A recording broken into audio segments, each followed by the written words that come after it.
En el verano de 1841, el médico de Florida John Gorrie se enfrentó a una situación desesperada. La fiebre amarilla, también conocida como el vómito negro, estaba asolando su ciudad y diezmando a familias enteras. Los pacientes llegaban a la pequeña enfermería de Gorrie, ictéricos y ardiendo en fiebres de hasta 40 grados. Para refrescar a sus pacientes, Gorrie no podía recurrir a la refrigeración, ya que aún no se había inventado. Por ello, ideó un tratamiento radical. Colgó cuencos de hielo en su enfermería, permitiendo que el aire frío y denso fluyera hacia abajo sobre sus pacientes, proporcionando un alivio muy necesario, el monopolio del oro blanco. Sin embargo, este tratamiento era casi imposible de mantener. Requería cientos de kilos de hielo al día, y Gorrie solo tenía una forma de conseguirlo. Dependía de bloques de hielo que eran transportados a lo largo de miles de kilómetros a través de un imperio del hielo hoy olvidado. Una vasta red de barcos y depósitos controlados por un solo hombre, conocido en el mundo como el Rey del Hielo. El monopolio, durante los 35 años anteriores, este hombre había forjado un monopolio global. El costo Gorrie recibía solo unas pocas entregas al año. En pleno verano, el costo de unos pocos días de hielo para la enfermería superaba el salario medio anual. La escasez, los lugareños comenzaron a llamar al hielo oro blanco. A medida que las reservas de Gorrie se agotaban, se veía obligado a ver sufrir y morir a sus pacientes. Fue en ese momento cuando decidió que encontraría una manera de liberar al mundo de las garras del Rey del Hielo, la peligrosa cosecha del norte. A principios del siglo XIX, la mayor parte del hielo de América provenía de los estados del norte, donde miles de kilómetros cuadrados de lagos se congelaban durante gran parte del año. Lo difícil era extraerlo. Para sacar el hielo de un lago o río, primero tenías que confiar en que fuera lo suficientemente grueso para soportar tu peso, y no había forma de saberlo con certeza. Tenías que caminar varios metros sobre ese plano de hielo. Tomar una sierra tan larga como mi estatura y cerrar el mismo hielo sobre el que estabas parado, y simplemente rezar al cielo para que no se hundiera. Era común que tanto los cosechadores como sus caballos cayeran a través del hielo, encontrando a veces la muerte.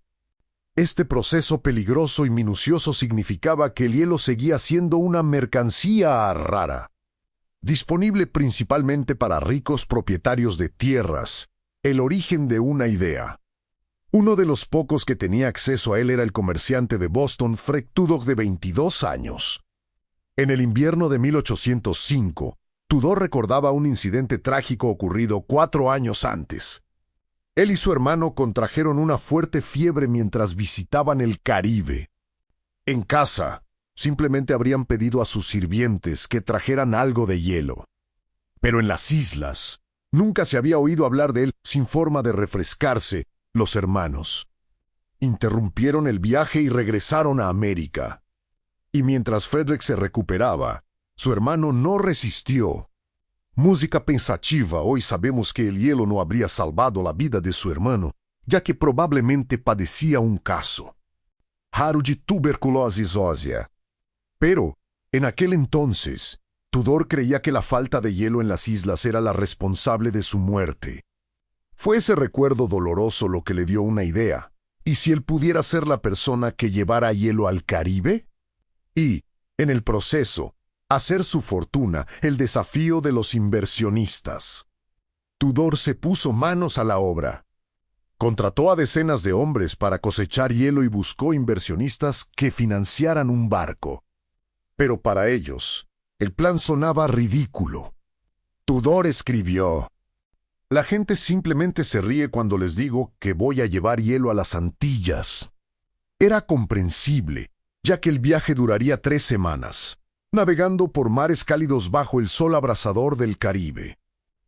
¿Sería posible transportar hielo en esas condiciones por tanto tiempo? ¿No se derretiría por completo? Lecciones de la antigüedad. Resulta que la humanidad ya había descubierto formas de hacer que el hielo durara mucho tiempo, incluso hace miles de años. Ya en el 500 a.C., En los veranos sofocantes del Imperio Persa, reyes como Georgis disfrutaban de postres helados refrescantes, incluso cuando la temperatura exterior subía hasta los 35 grados. Aunque el hielo en el desierto parezca extraño, durante los meses de invierno las temperaturas pueden caer drásticamente. Los persas llenaban tanques poco profundos con agua que se congelaba por la noche. Pojlamá, Ana rompían las placas de hielo y recolectaban los pedazos. ¿Cómo evitar que el hielo se derrita? Para que ese hielo durara hasta el verano, utilizaban 3 técnicas fundamentales. Hagamos un experimento sencillo. Experimento de Omega Cubo. Si colocas 8 cubos de hielo esparcidos en un plato y otros 8 apilados formando un megacubo en otro, los cubos apilados aguantarán mucho más. La ciencia. Esto ocurre porque el hielo se derrite principalmente a través de la conducción de calor en su superficie. Aunque el volumen sea el mismo, la superficie expuesta en los cubos individuales es el doble que en el bloque compacto. Conclusión. La idea principal es que debes compactar el hielo lo más firmemente posible. De hecho, la mejor forma para minimizar el área de superficie es una esfera. Si lo piensas bien, un muñeco de nieve es casi matemáticamente ideal para sobrevivir el mayor tiempo posible el factor del volumen. Pero no se necesita una geometría perfecta. En el invierno de 2010, la ciudad de Helsinki amontonó toda la nieve retirada de sus calles en una pila enorme, de unos 30 metros de altura y 100 de ancho. Casi un año después, la pila seguía allí, a pesar de haber enfrentado uno de los veranos más calurosos del país en décadas. El motivo principal es que la proporción entre el área de superficie y el volumen disminuye a medida que las cantidades de hielo son mayores. Por ejemplo, si duplicas el radio de un muñeco de nieve, el volumen de hielo aumenta. Aquí tienes la continuación de la traducción al español, manteniendo la coherencia con las partes anteriores, por un factor de 2 al cubo 8, pero el área de superficie aumenta solo por un factor de 2 al cuadrado C4. Esto se conoce como la ley del cuadrado cubo, que fue la segunda técnica utilizada por los persas. Finalmente, necesitaban una forma de proteger el hielo del desierto implacable, el experimento del flujo de aire. Hagamos otro ejemplo. 2 cubos de hielo en 2 platos. La única diferencia es que tengo un ventilador soplando aire sobre uno de ellos. El ventilador no calienta el aire. Simplemente aleja el aire frío, que el propio hielo habría generado a su alrededor e introduce más aire caliente a temperatura ambiente. Resultado, después de 1 hora, el cubo con el ventilador ha desaparecido por completo, mientras que el otro solo se ha derretido un 40%. Lección: para conservar el hielo, debes minimizar el flujo de aire a su alrededor. Yaksho, ingeniería persa. Una forma de lograr esto es colocar el hielo en un recipiente profundo o foso, ya que el aire frío desciende y se acumula en el fondo. Los persas llevaron esto al siguiente nivel con el Yakshul, una antigua casa de hielo. Se trataba de una estructura enorme en forma de domo con paredes de hasta 2 metros de espesor en la base. Allí, los persas recolectaban hasta 220 toneladas de hielo y las compactaban firmemente en un foso. El aire frío y denso se acumulaba abajo, mientras el aire caliente era canalizado hacia arriba y hacia afuera del domo. Al terminar el invierno, la estructura se sellaba por completo, aislando el hielo hasta el verano. La apuesta de Tudor. Durante los siguientes 2300 años, estas técnicas apenas cambiaron. Ahora, Tudor estaba listo para apostar su fortuna basado en estos principios antiguos. Hipotecó tierras de la propiedad familiar para comprar un barco y comenzó a modificarlo para la larga travesía hacia las Antillas. Construyó una bodega de cargas similar a las casas de hielo. El hielo se mantenía elevado del suelo para evitar el contacto con el agua. Del deshielo, ya que el agua acelera el proceso y los bloques se compactaban de forma extremadamente firme. Una bienvenida gélida. Tudor lo apostó todo, invirtiendo un total de $10,000, la mayoría prestados, lo que hoy equivaldría a más de $250,000. Envió a su hermano menor y a su primo a la isla de Martinica para construir una casa de hielo que recibiera la carga. El 13 de febrero de 1806, Tudor zarpó de Boston con más de 80 toneladas métricas de hielo, el primer cargamento de este tipo en la historia. El periódico Boston Gazette publicó: "No es broma. Un barco ha recibido autorización en la aduana con un cargamento de hielo. Esperamos que esto no resulte ser una especulación resbaladiza". Tras casi 3 semanas en el mar, el barco de Tudor llegó y para su alivio cerca de la mitad del hielo había sobrevivido. Pero había un problema. Su hermano y su primo no habían logrado construir la casa de hielo. Sin un lugar donde almacenarlo, Tudor tuvo que venderlo directamente en el Aquí tienes la continuación de la traducción al español, muelle, bajo el sol abrasador. Vendió todo lo más rápido posible. Pero después de 2 días solo había recaudado unos $50. Los lugareños estaban confundidos con aquella extraña agua congelada. Y muchos se quedaban atónitos al ver cómo su nuevo producto desaparecía ante sus ojos. Un cliente intentó salvar su preciado hielo sumergiéndolo en un baño de agua, solo para verlo desvanecerse aún más rápido. Al final, lo único que Tudor pudo hacer fue observar cómo el resto de su hielo se derretía. Aún así, de alguna forma, no se desanimó. Durante los siguientes 4 años continuó pidiendo dinero prestado, usando cada centavo para enviar hielo a nuevos mercados como Cuba, Jamaica, Barbados y Antigua. Pero los negocios seguían siendo difíciles. Tudor escribió: "Me encontré sin dinero y sin amigos, dependiendo únicamente de un cargamento de hielo en una zona tórrida para obtener ambos". En 1809, Tudor debía $40,000 a los inversores más de $1 millón actuales. Era perseguido por acreedor y se veía obligado a esconderse de los alguaciles en sus propios barcos e incluso fue enviado a la prisión de deudores en 2 ocasiones. Más tarde describió este periodo como el invierno de mi descontento, pero fue en esa época cuando tuvo una revelación: el arte de crear la necesidad. La razón por la cual la demanda no aumentaba era porque el pueblo de las Antillas no sabía qué hacer con el hielo. Entonces, razonó que todo lo que tenía que hacer era hacérselo entender ofreciéndoles bebidas refrescantes. La estrategia convenció a los bartenders locales para que le permitieran mostrarles cómo hacer cócteles helados y, al principio, les regalaba el hielo. La prueba, así, los bartenders podían vender tanto la bebida fría como la bebida a temperatura ambiente al mismo precio. Solo para observar la preferencia de los clientes de o ascenso del rey del hielo. Y, como era de esperar, prefirieron la bebida fría. En palabras del propio Tudor: "Un hombre que haya tomado sus bebidas frías por el mismo precio durante una semana, nunca volverá a aceptarlas calientes". Tudor incluso les enseñó a hacer helado, que se convirtió en un éxito instantáneo, especialmente en Cuba. 150 años después, durante la Revolución cubana, su líder Fidel Castro estaba obsesionado con el helado. Se decía que era capaz de comer hasta 18 bolas después del almuerzo, lo cual es una locura. Su pasión por los dulces era tan famosa que la CIA intentó asesinarlo con un batido envenenado. De vuelta a la época de Tudor, su trabajo finalmente daba frutos. Los dueños de cafés en las Antillas comenzaron a pedir cada vez más hielo, y él se dio cuenta de que podía aumentar sus ganancias simplemente refinando sus métodos.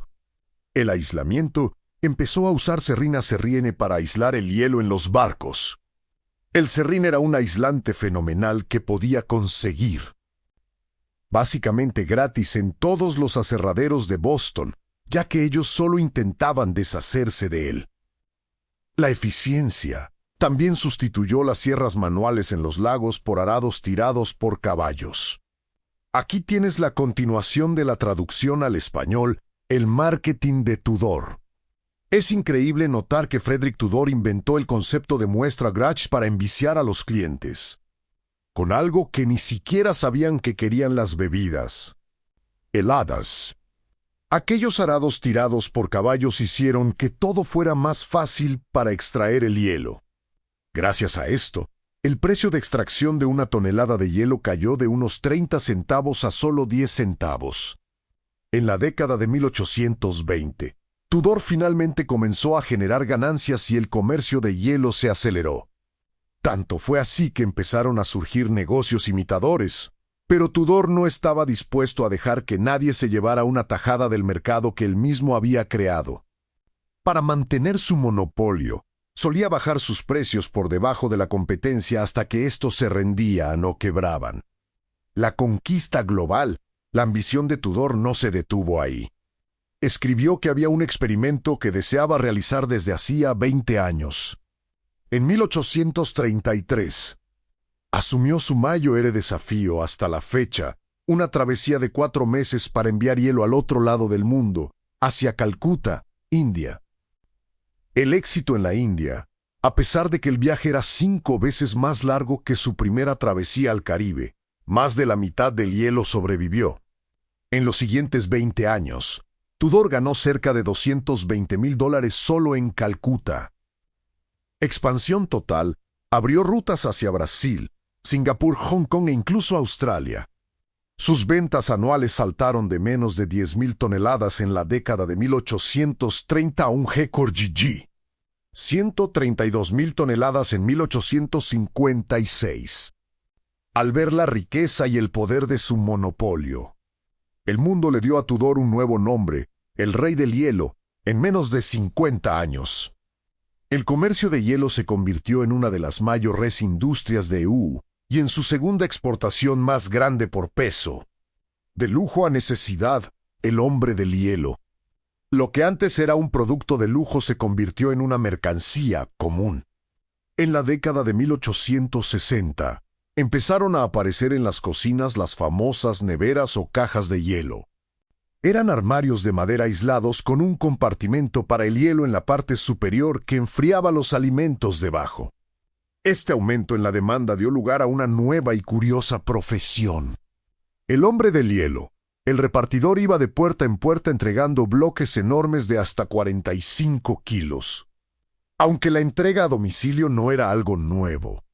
El hombre del hielo era único porque tenía que entrar en tu casa para realizar la entrega. Cultura popular surgieron todo tipo de rumores.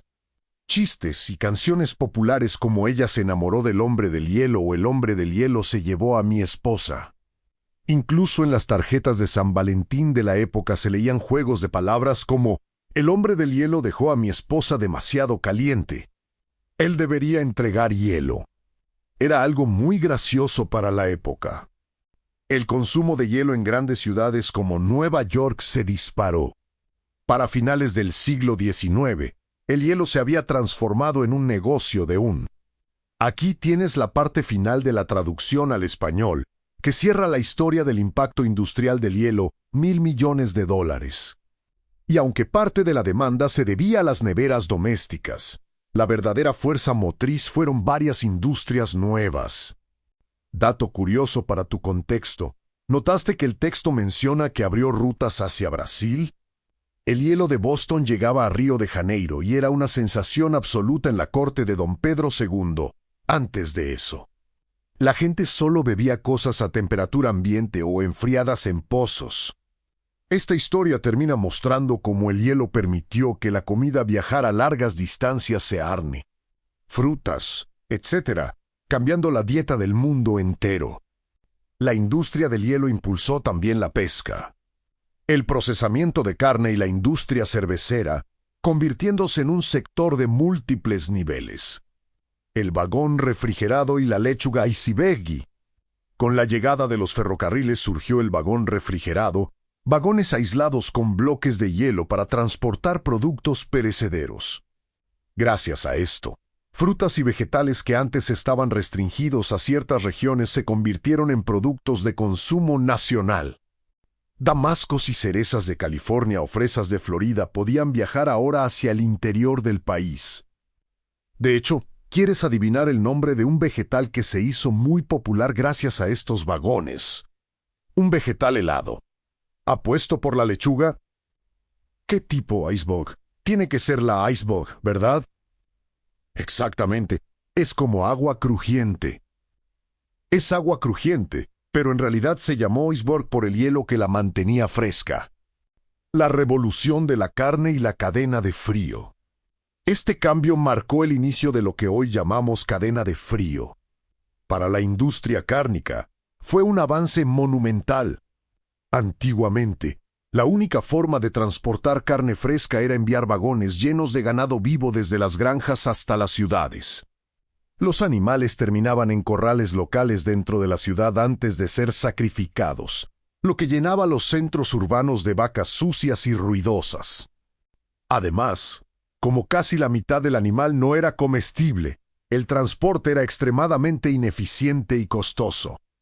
Con los vagones refrigerados, la cadena de suministro se reorganizó en 3 partes. Las granjas. En las grandes llanuras enviaban el ganado a ciudades del Medio Oeste. El centro industrial. Ciudades como Chicago asumieron la preparación y distribución, construyendo vastos corrales y mataderos. Chicago explotó en tamaño, pasando de 30,000 personas en 1850 a 1.7 millones en 1900. Las ciudades. En el extremo final estaban las grandes ciudades insaciables. Con este sistema, se podía transportar casi el doble de carne comestible en cada vagón, lo que redujo el costo en las áreas urbanas en un 39%. Como resultado, la demanda se disparó. Solo en la ciudad de Nueva York, los cargamentos de carne bovina subieron de 2.400 toneladas en 1882 a... Aquí tienes el tramo final de la historia, donde la ciencia de la termodinámica comienza a desplazar al imperio del hielo natural. Cerca de 63,000 toneladas en 1886. Esto representa un aumento de 25 veces en apenas 4 años. Pero lo más importante, al contar con una red nacional de distribución, estas ciudades ya no necesitaban preparar la carne localmente. Finalmente pudieron deshacerse de toda la infraestructura y de las manadas de vacas en el centro de la ciudad, liberando suelo para viviendas, oficinas y fábricas. Esto cambió fundamentalmente la estructura urbana y dio origen a la ciudad moderna de hoy. El contraataque de la tecnología. Mientras la cadena de frío redefinía a América, una nueva invención estaba a punto de derribar la industria del hielo natural. Lo que nos devuelve al Dr. John Gorrie en la década de 1840, algunos científicos ya habían concebido e incluso construido prototipos de máquinas de enfriamiento, pero no eran comercialmente viables. A Gorrie no le iba mejor. Pasó 3 años luchando por producir hielo artificial sin éxito. Pero una noche, mientras experimentaba con una bomba de aire para vaciar un cubo, la primera máquina de hielo se dio cuenta de que, si dejaba que el aire se expandiera rápidamente, se formaba una fina capa de hielo en la superficie del agua. Acababa de hallar el descubrimiento que necesitaba y comenzó a crear un prototipo basado en esa idea. La ciencia detrás del invento: imagine un cilindro sellado lleno de aire y un pistón que se mueve en su interior. Cuando el pistón empuja hacia abajo, el aire se comprime, aumentando su presión y temperatura. Esto sucede porque, al chocar contra una superficie en movimiento el pistón, las moléculas ganan velocidad. Como la temperatura es proporcional al cuadrado de la velocidad de las moléculas, el aire se calienta. Este proceso es reversible si se suelta el pistón. El aire lo empuja de vuelta y las moléculas pierden velocidad al chocar con una superficie que se aleja. Gorrie sabía que si simplemente dejaba que ese aire caliente se expandiera, volvería a su temperatura original, lo cual no servía de mucho su revelación. Primero debía enfriar el aire comprimido y luego dejar que se expandiera. Así, su temperatura caería muy por debajo de la temperatura ambiente. El prototipo de Gorrie diseñó un sistema con un cilindro y un pistón movidos por una manivela manual, conectados a un gran tanque de aire. Con presión, al girar la manivela, el pistón comprimía el aire elevando su temperatura. Válvulas. Añadió válvulas unidireccionales para que el aire entrara al tanque pero no saliera, permitiendo alcanzar una presión de unas 10 atmósferas. El paso clave, entre el pistón y el tanque, colocó un gran cubo de agua y forzó al aire a pasar por una tubería. Aquí tienes el desenlace de la historia traducido al español. Sumergida.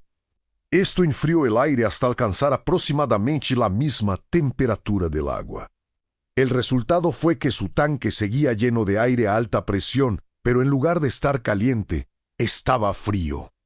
Entonces, cuando Gory liberó parte de ese aire frío en otro cilindro con un pistón, el aire se expandió rápidamente. Esto enfrió el aire por debajo de su punto inicial, alcanzando temperaturas de congelación. Finalmente, Gory colocó todo ese cilindro dentro de un gran tanque de agua, fabricando por fin hielo. Pero para evitar que todo el tanque se congelara y obstruyera su máquina, usó un último truco. En lugar de agua dulce, llenó el tanque final con salmuera agua sálida, que se congela por debajo de los 0 grados Celsius. Como el agua salada permanecía líquida, sumergió moldes de metal con agua dulce hasta que se congelaron en bloques sólidos, creando esencialmente la primera bandeja de cubitos de hielo del mundo. El Imperio contraataca. Por primera vez en la historia, el hielo podía crearse en cualquier lugar, incluso en el calor del verano de Florida. Pero cuando Gory le dijo al mundo he inventado el hielo, la reacción fue: ¿qué demonios has hecho? Ningún hombre debería crear hielo. Solo Dios puede crear hielo.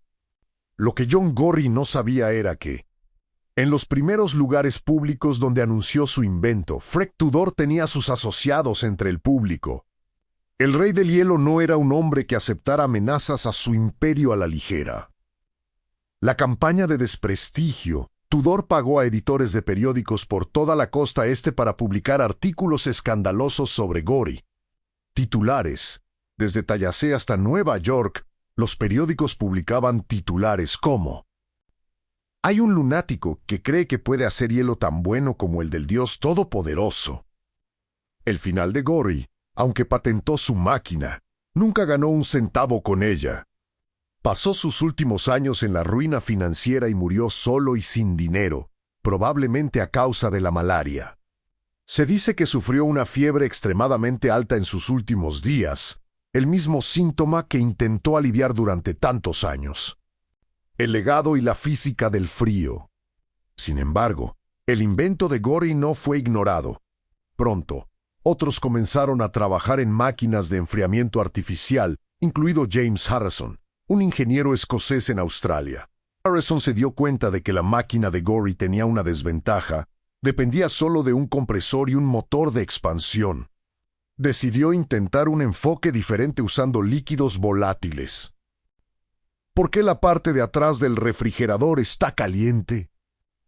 Tengo aquí una lata de spray congelante, que es un líquido que, al presionar este botón, sale y se evapora inmediatamente en un gas de temperatura muy, muy baja. Lo que voy a hacer es dispararlo contra este vaso de agua. El proceso es tan eficaz que, en menos de un minuto, logro que se forme un poco de hielo allí dentro. Aquí tienes la parte final de la traducción al español, donde se explica la ciencia detrás del refrigerador moderno y el declive definitivo del hielo natural. Entonces, después de una capa de agua, lo que obtienes es un montón de hielo. Ahora, la razón por la que esto funciona es porque algo especial sucede cuando una sustancia cambia de fase. Para pasar de líquido a gas, necesita absorber mucha energía. Y prácticamente toda esa energía se usa para superar la fuerza de atracción entre las moléculas, de modo que puedan dispersarse y pasar a la fase gaseosa. Harrison se dio cuenta de que podía aprovechar este efecto forzando a un fluido a evaporarse y condensarse continuamente mientras recorre un circuito. Una versión moderna se ve así: el ciclo de refrigeración moderno. 1. Expansión. Se añade un líquido bajo alta presión a un circuito. Al pasar por una válvula de expansión, la presión y la temperatura caen rápidamente, haciendo que parte del líquido se convierta inmediatamente en gas. Evaporación. La mezcla pasa a una serpentina evaporadora donde el líquido restante sigue hirviendo. 1. Como este cambio de fase requiere mucha energía, el líquido absorbe calor del entorno, y eso es lo que crea el efecto de enfriamiento. 2. Compresión. El gas frío pasa por un compresor, lo que aumenta su temperatura. 3. Condensación. Luego es empujado a través de una serpentina condensadora. Aquí, el gas caliente se enfría y vuelve a ser líquido, liberando el calor absorbido de vuelta al ambiente antes de regresar a la válvula de expansión. Al repetir este ciclo una y otra vez, Harrison fue capaz de fabricar, según los informes, hasta 3.000 kilos de hielo al día. Su máquina fue un enorme éxito comercial. El fin del hielo natural. Mientras tanto, la resistencia del público al hielo sin Dios y al enfriamiento artificial comenzó a desaparecer, eclipsada por una creciente crisis de salud vinculada al hielo natural. Una de las razones por las que el hielo artificial era mucho mejor es que lo fabricamos bajo nuestros propios términos. Con el hielo natural, había que esperar a la estación adecuada, en el lugar adecuado. Y cualquier cosa que hubiera en el agua, como algo muerto o en descomposición, tenías que aceptarlo. A mediados del siglo XIX, en el apogeo de la revolución industrial, las fábricas y granjas simplemente vertían sus productos químicos y desechos en los lagos y ríos cercanos. El hielo natural es mortal. Si ponías un bloque de hielo en tu cóctel, podías contraer cólera. Hay historias de hospitales que trataban heridas con hielo y, entonces, el hielo te contagiaba una enfermedad, haciendo que la herida dejara de ser el problema principal. La gente contraía cólera, intoxicación alimentaria o envenenamiento por hielo. Es curioso. Al principio de esta historia imaginábamos el hielo de Nueva Inglaterra como agua del lago pura y cristalina, un producto increíble. Pero en realidad era mucho menos higiénico y estaba lleno de gérmenes. Entonces, las empresas de hielo artificial decían, es cierto, nuestro hielo no está hecho por Dios, pero el hielo natural te va a matar. Así que, ¿cuál prefieres?